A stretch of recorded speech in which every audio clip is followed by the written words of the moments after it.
Chris Chan for KaijuPop.com with a super quick look at the dive-in viewer for iOS and Android devices.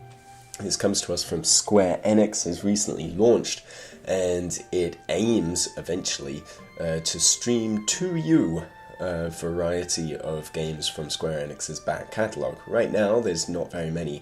A couple of Final Fantasies, Final Fantasy 8, 7, the international version, Final Fantasy 13 and 13-2, and Xbox 360 Adventure Last Remnant.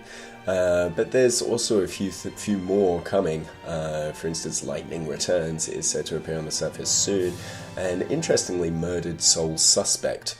There's a couple of caveats here. First of all, it's only just launched in Japan, and it's a Japan-only service at the moment, which also means Japanese only for the games.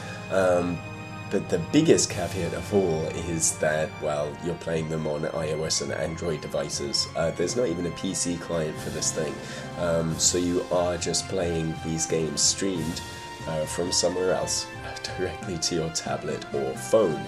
And that means if you don't have one of those silly controller things, the worst virtual button interface in the world.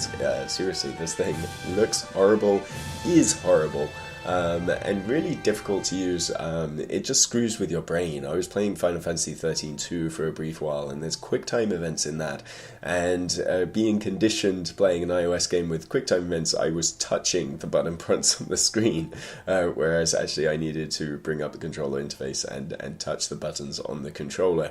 I dare say this is moderately better with one of those little MFI controller things, but really it's hard to see the point here of the service in general, especially when it's kind of unplayable if you're just using a touchscreen. I guess though RPGs are the best way to sort of bring this across, because certainly with something like Final Fantasy 7, it's not exactly like quick reactions are required and control mastery is required, so it doesn't matter really if you troll around. And Final Fantasy 7 version, incidentally, is the PC version of the game, so it's all kind of higher res. This is the same version that will grace the PS4 next year at a ridiculous price. And, well, speaking of that, the prices are actually fairly reasonable for this service. You get a free trial of each of the games for 30 minutes for nothing, and then from there it's 300 yen for a couple of days, and then advancing on to longer, week-long, month-long rentals. That's actually not bad, and a good deal cheaper than, say, PlayStation Now, but that's the kind of problem with this whole thing. It's very fractured. Square Enix starting their own streaming service probably flies in the face of plans to bring PlayStation Now to Japan, and that might be one of the holdups and the reasons why we don't get PlayStation Now in Japan.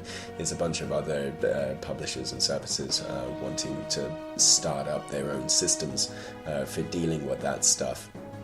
Still, the actual interface itself is okay, I suppose. You can pause and bring up a little interface that takes you in and out of menus and whatnot.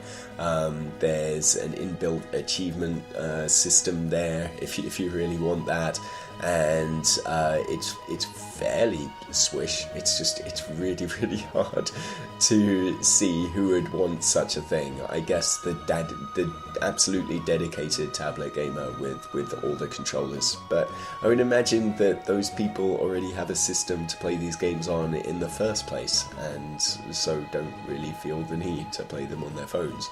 Still, if you want to do it, you can give it a try. The streaming is fairly decent, of a fairly decent standard over my Wi-Fi network at home. There was a couple of times where the video came in super grainy on Final Fantasy 13, but it otherwise seemed to work out, and lag wasn't bad either, although again, high reaction time's not exactly required in these kinds of games. So, there you go.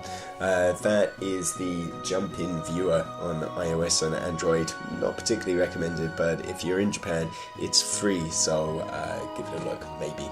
Chris Chan for KaijuPop.com. Thanks for watching.